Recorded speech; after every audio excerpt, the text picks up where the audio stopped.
Warframe's New War campaign launched in December of 2021. It's now February 2024, so about 3 years ago. Making this old content for all intents and purposes, but it is new to me since I just returned to the game thanks to the implementation of cross-save. And some of you out there might be in the same boat. But regardless of its age, I did find this to be a very interesting experience, and I would like to share my thoughts on it. If you're not looking for spoilers, I'll give you my very condensed assessment of the New War right off the jump. I did find it to be extremely engaging, but flawed in certain aspects.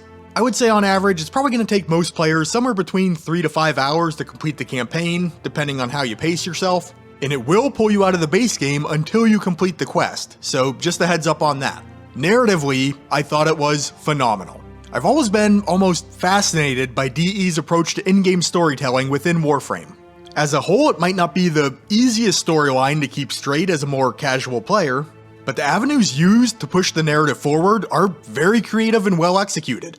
The New War's missions and cutscenes are no exception. I thoroughly enjoyed this aspect. Gameplay-wise, some parts I did find rather engaging, others not so much.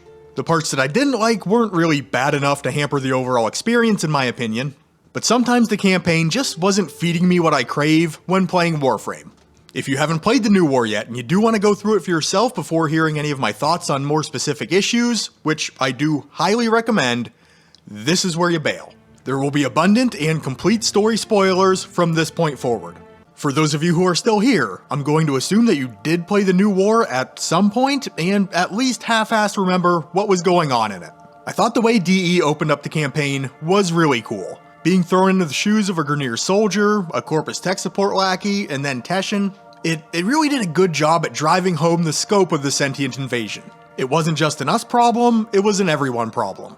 Mechanically, gameplay-wise, yeah, I kind of felt like I was back in like 7th grade English class with Mrs. Post rambling on about verb conjugation while I'm sitting there thinking, when am I going to use this in real life? I wasn't exactly thrilled about having to learn brand new mechanics just for these really small snippets of gameplay. While being a member of the Corpus and having control of shield drones and MOAs was a cool concept, and the throwing and grappling of Teshin's hat was fun for a bit, but it was a big departure from the standard Warframe experience, which I found was going to be a reoccurring theme. And honestly, I think that was probably the intention here.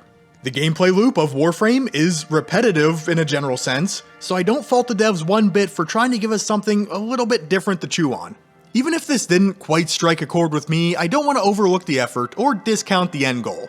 By the time I got to the Drifter section, I was able to shift my mind away from I'm playing Warframe to I'm playing the New War, and I'm gonna embrace the path that's laid out in front of me. And I think it was because of this shift that I did end up enjoying playing as the Drifter.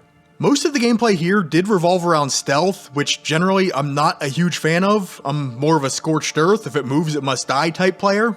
And while the Deacons did spot me more times than I would like to admit, I didn't find it to be so overbearing that it broke my immersion. In terms of the story here, I did run into a bit of a hiccup. I'm pretty sure the Drifter was meant to be this mysterious character that left the player asking, who is this guy?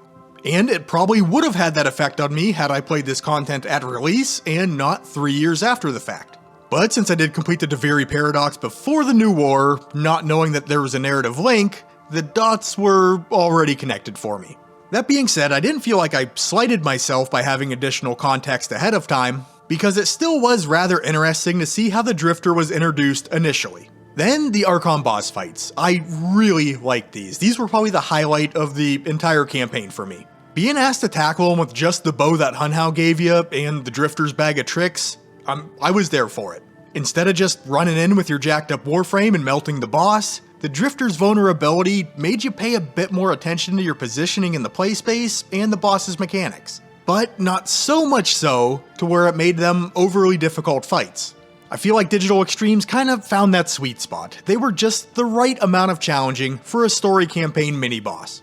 You know, they weren't going to stifle progress, but maybe you had to sit up in your chair a little bit. That being said, I only fought the Owl and the Cobra in their natural environments. I don't know if choosing the Drifter over the Operator would have changed things in this sense, but alas, when given the choice, I did go with the Operator because I was kinda itching to get back into my Warframe, and that seemed like the most direct route to it.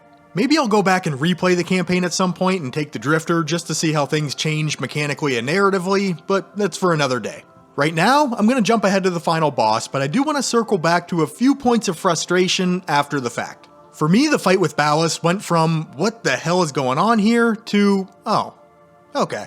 Admittedly, it did take me a few minutes to figure out what needed to happen, but after realizing that the plates on the perimeter of the platform were the key to the encounter, it was all but over. Now, I do feel a bit conflicted as to how the story wrapped up, because I would have loved to have the opportunity to chop this turd goblin down with my own two hands, but at the end of the day, I do realize that the New War story wasn't just about us. This was also the Lotus's redemption arc, and it did make me happy to see that she finally got her due. But for my points of frustration now, and I did save these to the end of the video for a reason, I didn't want them to cast too big of a shadow over what I generally regard as an overall very good experience. But throughout most of the quest, I didn't feel like I was playing Warframe. And this does kind of go back to what I was talking about a few minutes ago. You know, the New War in isolation, I thought it was quite good. But I did have to come to terms with the fact that there was a hard overarching shift in gameplay between the base game and the expansion before I could really appreciate it for what it was. Then, the Railjack portions. I'm not sure how you or the Warframe community at large feels about Railjack, but I think it's only something that I could enjoy in a vacuum. Granted, I haven't done a ton with my ship yet, but it's another thing that just doesn't feel like Warframe to me. There have been times where I've logged on and thought, hey, maybe I'll do some Railjack stuff tonight, but I just don't think it overlaps with the base game very well.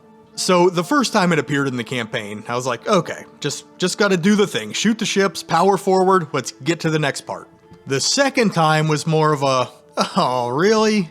Now I gotta fly this thing around and hide behind rocks so these solar flares don't melt my ship into a hunk of scrap metal, which did happen several times before I finally got on with things.